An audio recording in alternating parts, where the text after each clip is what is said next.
Have you ever noticed that making friends was so easy when you were younger, but as you grow up, it suddenly feels complicated?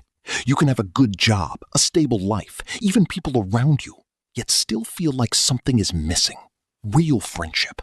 And the strange part is, it's not that people don't want friends. It's just that life gets in the way. And slowly, without even noticing, we stop building the kind of connections we once had.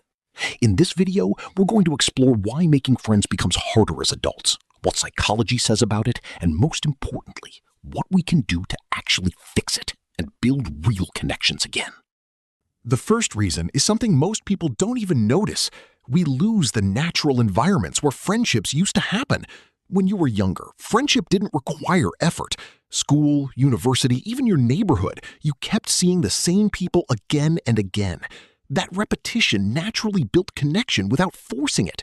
But as adults, everything changes. Work replaces school, people move to different cities, schedules don't match, and suddenly there is no natural space where the same people keep showing up. And psychology is very clear about this. Friendships are built through repetition, not just good conversations. So if the environment doesn't give you repeated interaction, friendship simply doesn't have the chance to grow. That's why as adults, we often meet people we like, but never really become close to them. But even when we do meet new people, something else often gets in the way. A lot of adults struggle with something you don't really see on the surface: fear of rejection and social anxiety. When we were kids, we didn't think too much about how we looked or sounded.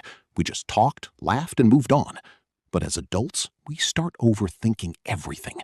What if I say something stupid? What if they don't like me? What if I come off as weird? And because of that, we hesitate. We delay conversations. We stay in our comfort zone. And sometimes we miss chances to turn a simple interaction into a real connection. The interesting part is that most people are feeling the same thing.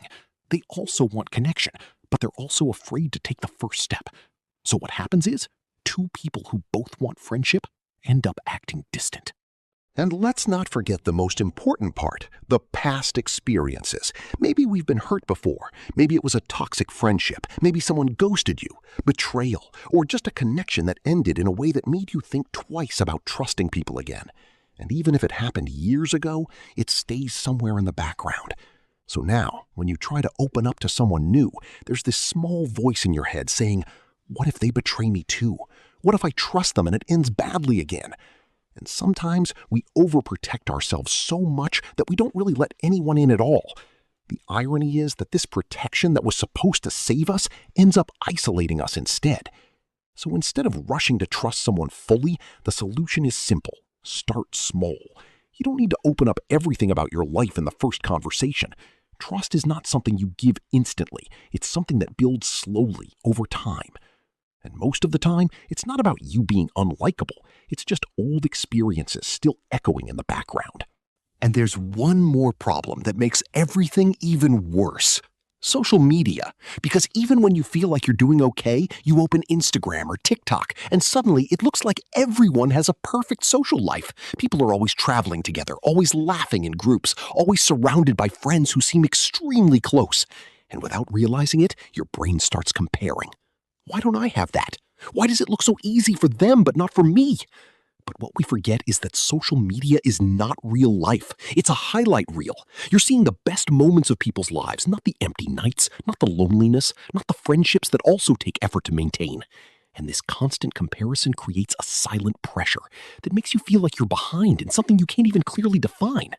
So instead of helping us connect, sometimes social media just makes us feel more disconnected. Finally, adult friendships are messy. They take effort, vulnerability, and a bit of courage. But they're also one of the most meaningful parts of life. The laughs, the inside jokes, the random conversations that turn into something real. So maybe the goal isn't to have a perfect social life, but just to show up a little more and let things happen naturally again. Be a little awkward, be a little brave, and give people a chance to know you. And now it's time for today's quote. Today's quote comes from Clive Staples Lewis. Friendship is born at that moment when one person says to another, "What? You too? I thought I was the only one." If you enjoyed this video, consider sharing it with someone who might need to hear this message today. And don't forget to leave a like and subscribe to the channel. Thank you so much for watching, and take care.